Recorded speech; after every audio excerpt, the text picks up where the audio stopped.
Bienvenidos a otra serie donde vamos entre bambalinas para conocer a un artista costarricense.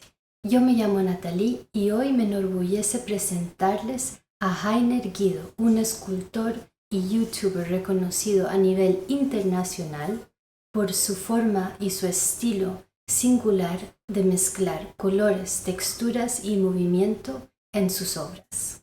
Él exhibe sus esculturas en galerías, hoteles 5 estrellas y casas particulares de coleccionistas por todo el país.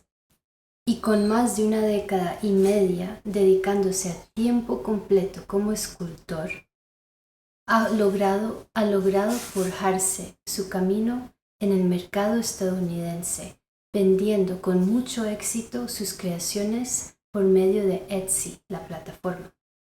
El tema de hoy tiene que ver con arte y la trayectoria del artista que perdura. Dentro del marco de su experiencia como escultor, Heiner nos hablará de cómo un artista puede potenciar una mentalidad de nunca darse por vencido, con anécdotas originales de su vida personal y con 7 enseñanzas que se pueden aplicar tanto a la vida de un artista o para un coleccionista que quiera entender un poco más el universo de Heiner Guido, el artista y la persona. Sé que les aportará valor. Empecemos. Y es más, a veces el camino se pone más cuesta arriba, no porque sea un problema, sino porque es el regalo más grande.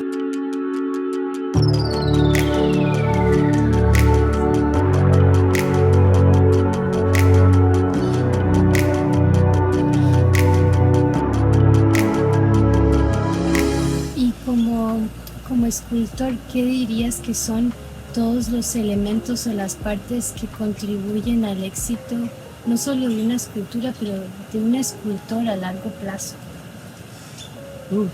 Deseara saberlas. Me encantaría. Sin embargo, he escuchado frases muy interesantes que tal vez ayuden, digamos. Por ejemplo, uno como escultor, una de las cosas que más atormenta y a la vez puede ser el mayor beneficio es el silencio del taller. Cuando el taller usted entra y está en completo silencio, si usted está en calma, si usted está positivo, si usted está lleno de fe, si usted está leyendo un libro que le contribuye mucho, usted ve las cosas diferentes. Usted dice, soy escultor y yo me dedico a hacer esculturas. Y empieza. Pero el mismo silencio, digamos, que usted se descuida un poco y le entran sombras a la mente, usted puede llegar y ese mismo silencio le hace daño. Le dice, por ejemplo, ¿por qué vas a hacer esto? ¿Quién va a querer eso? ¿Para qué vas a gastar tantas horas y días de trabajo en esta obra? Después, ¿quién la va a absorber? Entonces, considero que la percepción es el mayor problema de un escultor. O sea, tiene que saber que él mismo crea su mundo y él mismo tiene que aprender a resolver sus problemas. Y él como escultor, su labor o la parte de la tarea de la vida que tiene que hacer es hacer esculturas, hazlas. Y hazlas aprovechando de la forma más responsable el día. La mejor obra que pudiste hacer hoy, hazla hasta el último. Ya después, cuando la obra está lista, vas a ver, ni siquiera te vas a dar cuenta. Y habrán 2 personas preguntando por la misma pieza. Y al final te das cuenta que increíble. O sea, eso no existía más que en tu mente. Y una vez que tú lo sacas, más bien hay más personas de lo que tú esperabas esperando. Si uno se queda en el límite invisible, digamos, del miedo, que es el silencio, ese silencio, puede que esa obra no salga. Y si no sale, ni las otras personas la hubieran conocido, ni tú te hubieras dado cuenta que tenía cierta aprobación. Y hablando de esos límites de salirse de la percepción que a veces uno tiene sesgada por estar en el cuerpo que habitamos. ¿Cómo has hecho para como amplificar un poco tus ideas o incluso creativamente hablando para expandir tu conocimiento? Ok. Por ejemplo, para mí la base de la creatividad es la fe. O sea, no se puede crear nada si primero no crees en lo que estás haciendo. Y la otra parte nunca lo sabrás, y es que el arte siempre ha tenido esa pregunta: ¿qué va a pasar con la obra después que la crees? Nadie sabe, ni tú mismo como creador sabes. Solo si tienes esa fuerza original, digamos, y ese impulso creativo de hazlo, lo demás no importa. O sea, lo importante hoy es hacerla. Aprovechala. O sea, esa energía tienes que cuidarla, porque eso es lo que te hace escultor. Esa incertidumbre extra aparte, porque lo que te hace escultor es crear esculturas, vivir queriendo hacerlas, amando las obras que haces, dándole todo el amor a los detalles. Eso es uno como escultor, la parte que uno controla es fascinante. Realmente ser una escultura abstracta es mucho más difícil que una figurativa, porque la abstracta se ancla en el tema de la composición. Digamos, tiene que haber un momento de tensión, un momento, digamos, como el ritmo, un ritmo más abierto, después un punto más de tensión, como una canción. Es decir, puede empezar una música suave, tranquila, de repente llega el coro, de repente suave, tranquila. Todo eso es el ritmo. El ritmo de una obra de arte o una pintura igual o una escultura tiene que a veces ver un tema de tensión, o incluso las películas se ven así, como el momento de tensión y los momentos, digamos, como que ya viene la calma. Si fuera toda la escultura solo esto, no es atractiva. Y si fuera solo esto, también la escultura no se ve atractiva, se ve como simple. Pero si se mezclan las dos equilibradamente, ya sí llegan a ser una obra de arte. Pero sí, definitivamente ser una escultura abstracta es mucho más difícil que una figurativa. ¿Por qué? Porque la figurativa, usted ve un rostro, tiene alguna idea de composición, tiene alguna escena, entonces usted más o menos la acomoda en su cabeza y ya está. En cambio, la abstracta es literalmente el examen que tanto usted sabe de composición. Si usted sabe de composición, la logra hacer. Si usted no tiene ni idea qué es composición, hace una ocurrencia, como dijo Fernando Botero. Me encanta.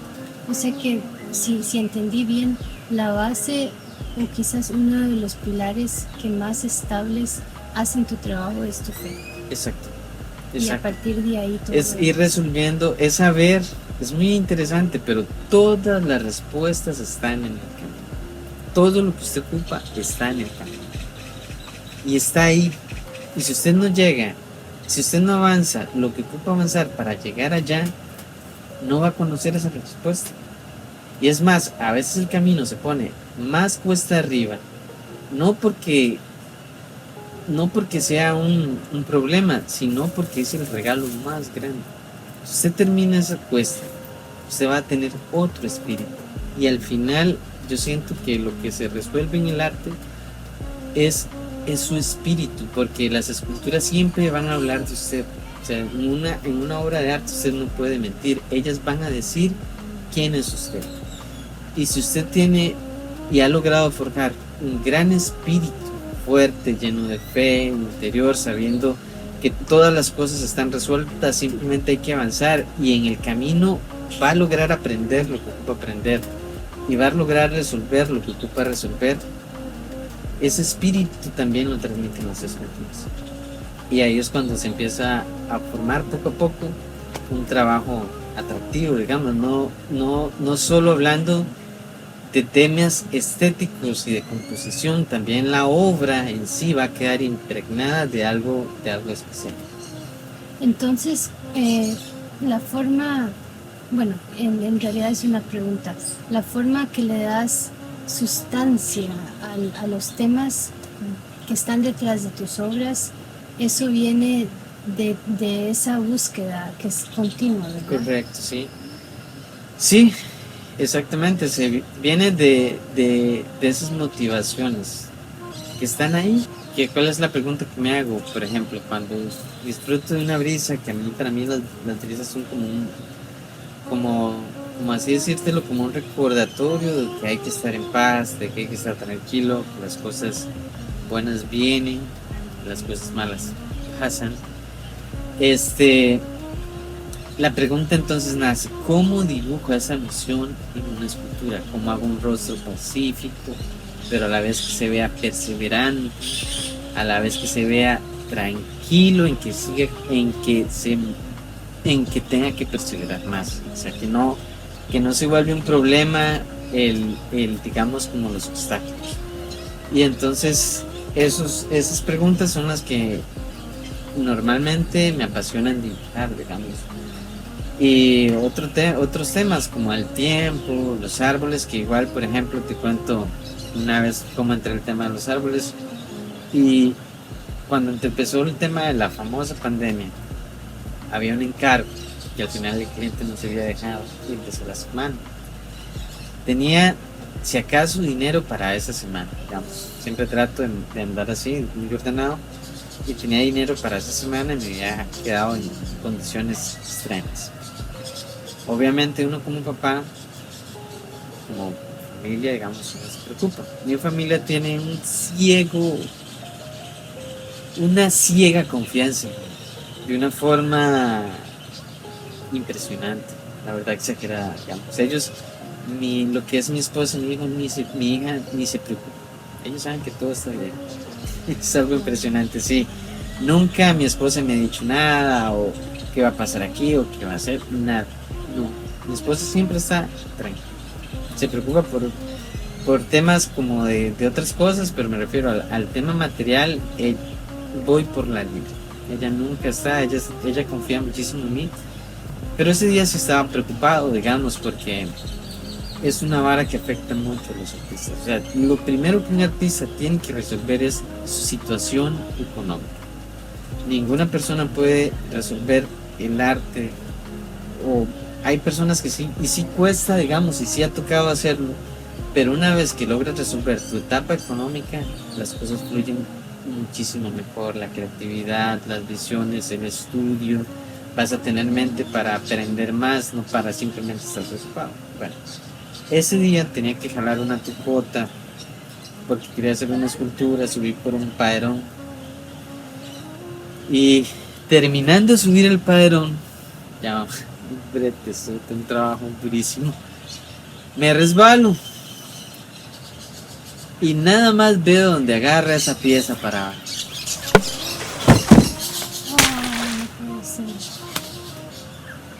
Estaba agotado, cansado, exhausto, y yo sucio, arrodillado, y levanto la cara. ¿Qué estaba frente a mí? No sé. Frente a mí estaba un gran árbol de ronrón, que ese árbol podía tener unos 200 años. Enorme. Y al verlo, yo vi en ese árbol tanta estabilidad, tanta fortaleza, nada de sube, baja, me va bien, después mal, nada de eso. Vi un crecimiento tan fuerte, tan puro, que en una voz interior le pregunté y le dije: ¿cómo haces para ser tan estable? Y increíblemente el árbol me respondió. Impresionante, pero me respondió. Y me dijo claramente, yo ahí trabajado, me dijo: se logra con sabiduría. Eso fue algo que me penetró hasta los huesos. Esta, digamos que es un diseño más moderno en esta pieza, porque mezclamos la parte abstracta con la parte figurativa. Es muy complejo, de verdad, y es difícil de resolver, pero es una temática que de repente quiero, porque mi meta siempre es lograr esculturas que de verdad no se hayan visto. Digamos, a veces pasa que a uno estudia a alguien y le gusta mucho, un artista, y uno dice qué lindo hacer esas piezas y va y las hace, y lo peor es que le queda muy similar. Entonces eso es un gran problema porque uno se convertiría en una mala copia de otra persona. Lo que siempre trato entonces es como de ir hacia mis inquietudes, de ir exactamente hacia donde quiero ir. En este caso quería hacer una escultura abstracta, pero a la vez que pareciera un vestido, que tuviera forma, en cierta forma femenina, y que se viera moderna. Entonces le agregué detalles dorados. Esta es una escultura de cenízaro con las maderas, digamos así, toda veteada, y unos pechos femeninos. A mí me gustó mucho el resultado que conforma. Y de ahí en adelante empecé a buscar la sabiduría en todas las cosas que hago. Y definitivamente, entre más la estudio, más la valoro. Porque una de las cosas que tiene la sabiduría no es solo lograr las metas, sino en quién te vas convirtiendo en el proceso. Al final, la parte más importante es disfrutar el viaje, que es tremendamente hermoso. Y después ya lograr solventar primero la parte económica, obviamente, pero también te enseña a vivir bien, a disfrutar muy bien las cosas. Y eso es algo muy bonito, digamos, aprendes muchas cosas, y de ahí en adelante la vivo buscando, y busco principalmente el antiguo, porque por ejemplo hay libros muy buenos que se pueden adaptar para hoy, pero nadie los ve porque las generaciones olvidamos.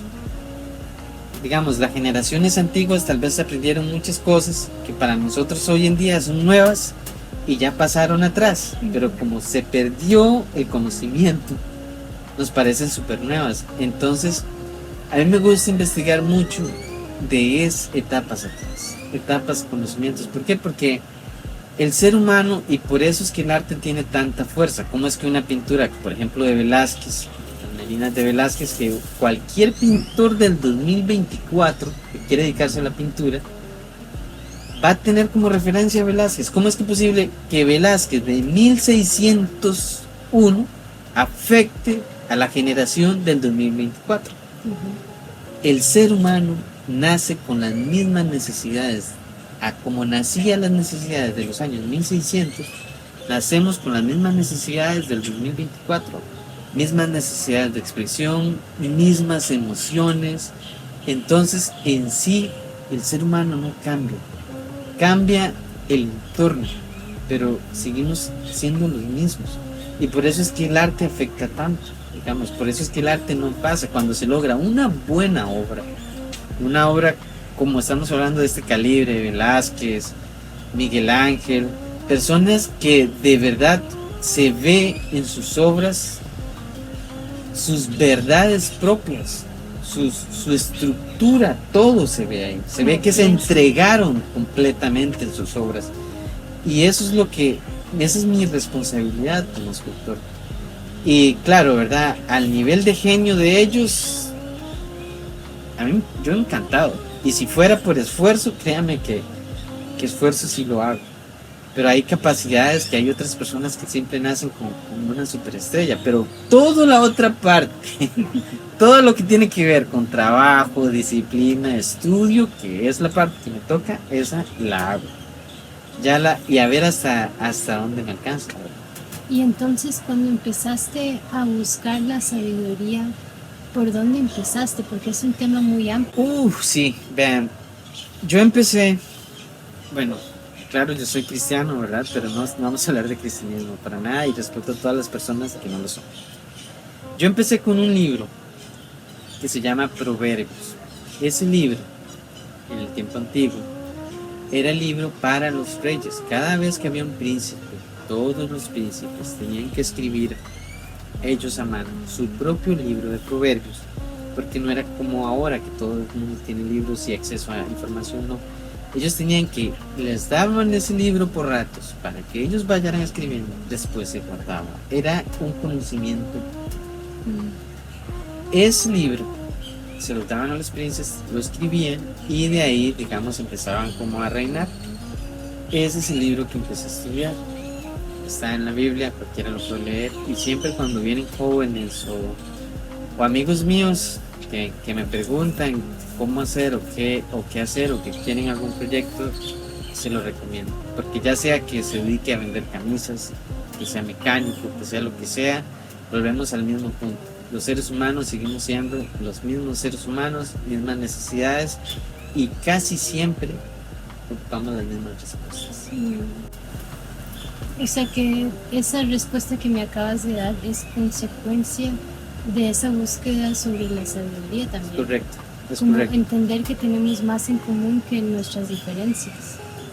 El otro día escuché que, bueno, no soy biólogo, pero todos los seres humanos compartimos un 99.9% de nuestra genética. Y ese único 1% de diferencia es el que nos vuelve más altos, nos vuelve más blancos, nos vuelve con el pelo colocho, el pelo liso, etc. Es eso. Pero el ser humano, el problema no es externo. O sea, obviamente el problema es interno, ¿verdad? Siempre, para mí, el gran problema del ser humano es la soberbia.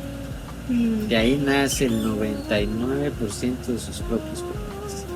Hasta que no aprenda a que necesita aprender y a escuchar, no sabemos ni a dónde vamos a ir o por qué vuelta vamos a ir.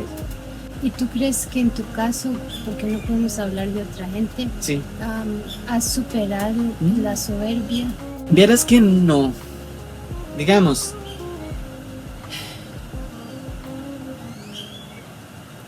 que cualquier persona, todos decimos que ¿cómo verlo? Digamos, en este caso sería mi esposa que diría eso, pero por lo menos sí soy consciente. O por lo menos sí. en formas en que tú ves que esa búsqueda de la sabiduría realmente te ha transformado. Hablando desde el punto de vista. Sí. Es que más bien me parece soberbio decir que soy un niño. Entonces, siento que es contradictorio. Lo único que puedo decir, como cualquier ser humano, es que me encanta por lo menos entender ciertas cosas. Y ya por lo menos con cierta comprensión te va a ayudar a no cometer tantos errores, porque también teniendo el conocimiento correcto, los seres humanos somos una especie muy rara, que aún así hacemos las cosas que no debemos hacer y no hacemos las cosas que sabemos que debemos hacer.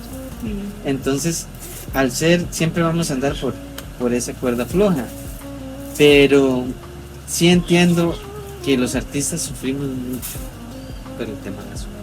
Es un problema muy grande y nos volvemos especialistas de mente muy limitada y entonces es un problema.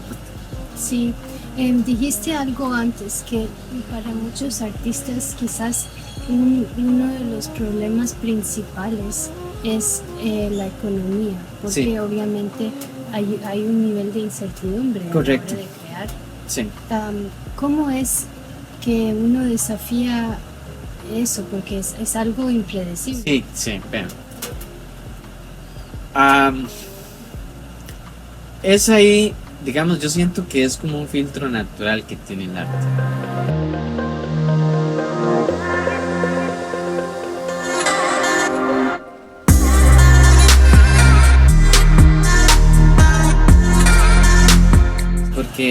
Porque digamos, el problema principal de los artistas es que nos creemos artistas y ahí apaguen la luz, ya no hay nada.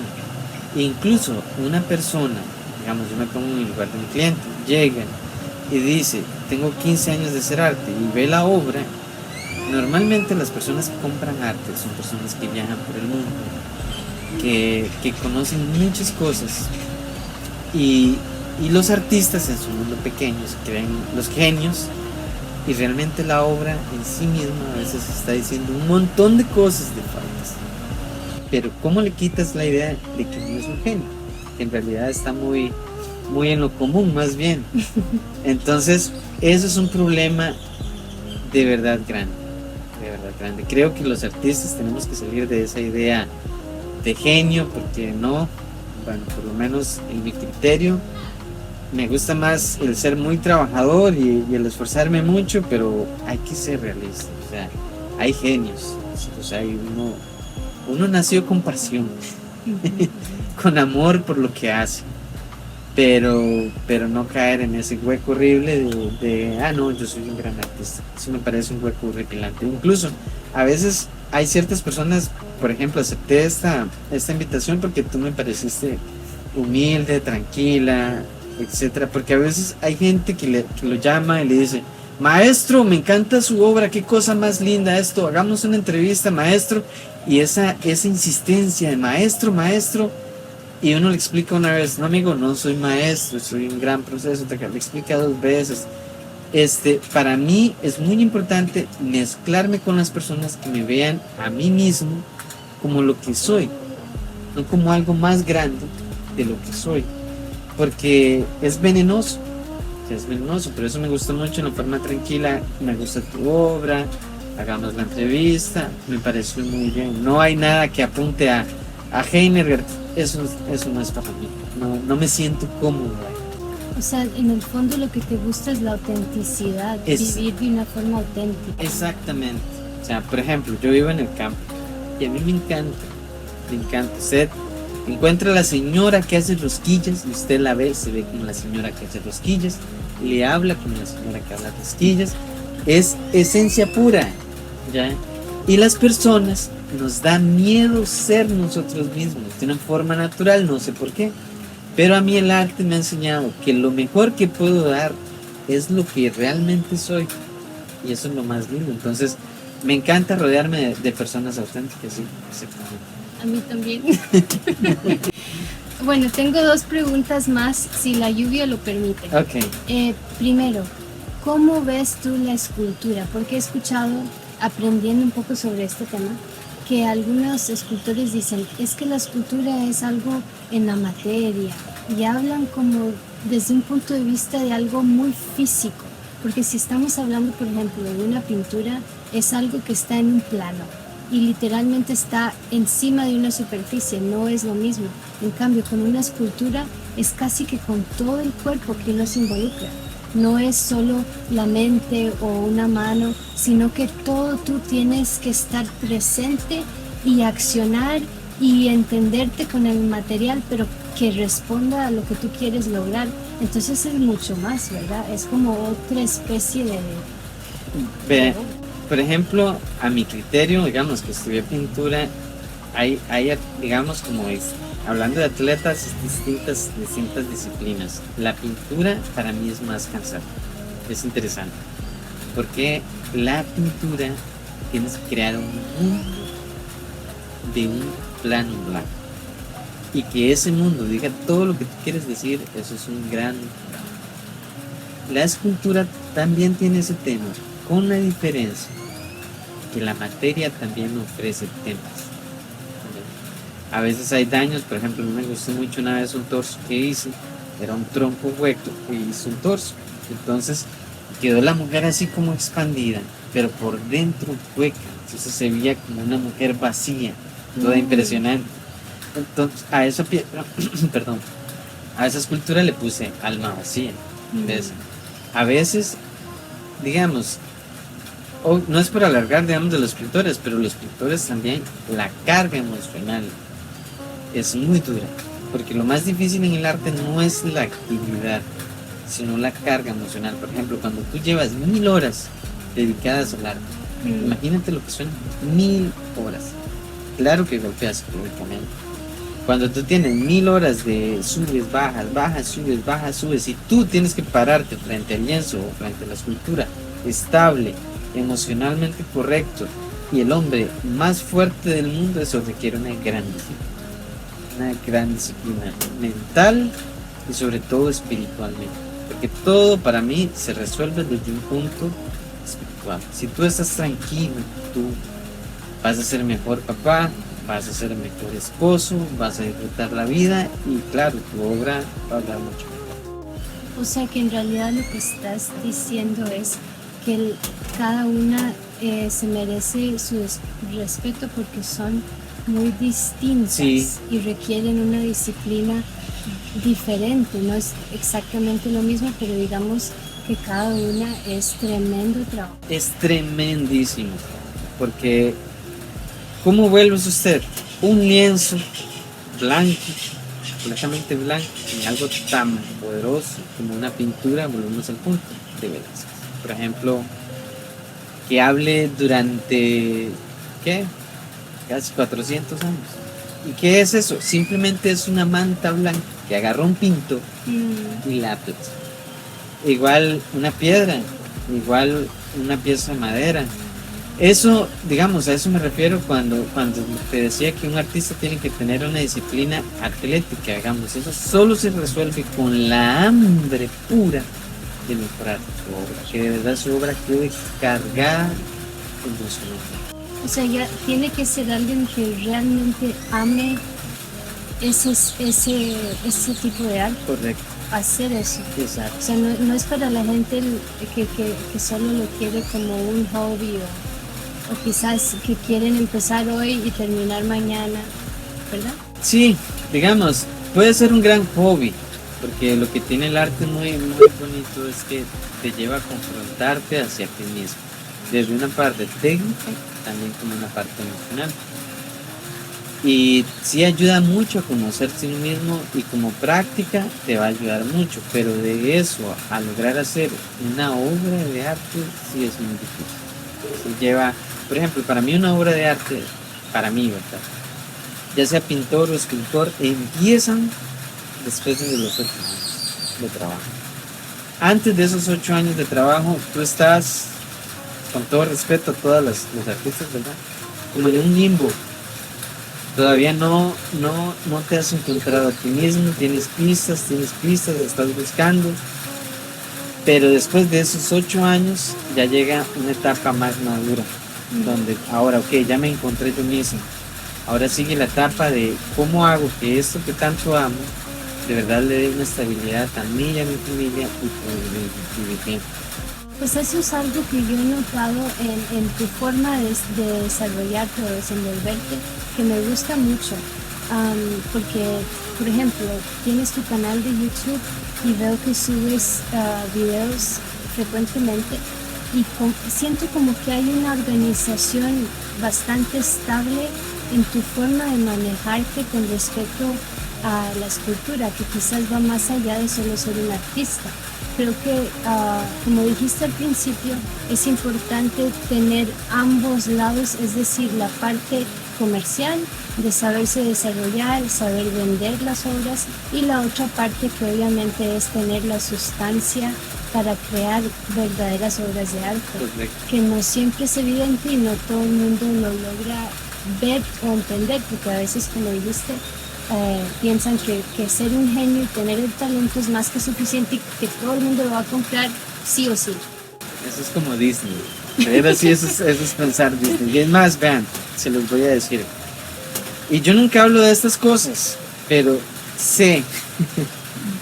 Vean, ¿por qué creen que la esquizofrenia, la ansiedad, todo eso son enfermedades de artistas? Esquizofrenia, enfermedad de ansiedad, temor al futuro, depresión. Si usted le pregunta, y eso va a ser normal en los artistas. ¿Por qué? Porque es un camino muy duro. Es tremendamente duro. El arte, a mi forma de ver las cosas, el arte es cruel. El arte no es bueno con nadie, nunca lo ha sido ni lo va a ser.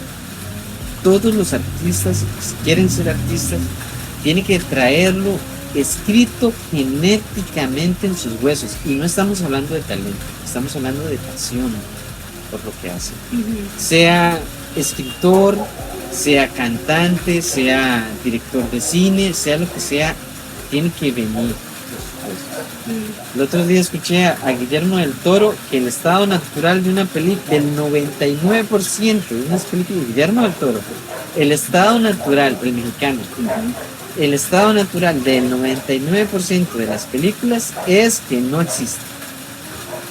O sea, nunca llegan a Nunca, 99% estado natural de las películas.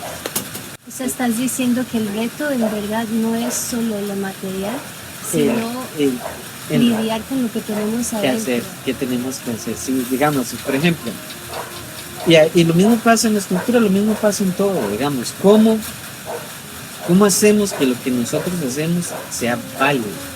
¿Cómo lo comunicamos? ¿Cómo le demostramos a la sociedad que de verdad somos íntegros en lo que estamos haciendo? Eso es una gran tarea,